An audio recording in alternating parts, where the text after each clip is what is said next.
Hi friends, బాగున్నారా? ముందుగా బ్యాటర్కి కావాల్సిన పదార్థాలు: 1 కప్పు మినప్పప్పు, 2 కప్పులు బియ్యం వేసుకొని బాగా కడుక్కొని ఓ 4-5 గంటలు నానబెట్టండి.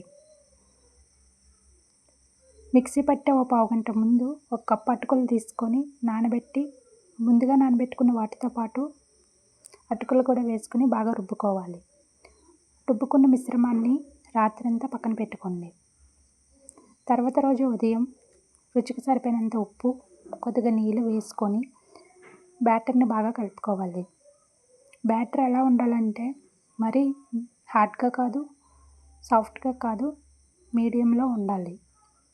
ఇడ్లీ పాత్రలో ఇడ్లీ పెట్టుకొని ఓ 10 నిమిషాల తర్వాత స్టవ్ ఆఫ్ చేసేయండి. మీకు కావాల్సిన ఇడ్లీ రెడీ అయిపోయింది. ఇప్పుడు ఈ ఇడ్లీని పల్లీ చట్నీతో కానీ, టమాటో చట్నీతో కానీ సర్వ్ చేసుకోండి. ట్రై చేసి ఎలా ఉందో కామెంట్ చేయండి.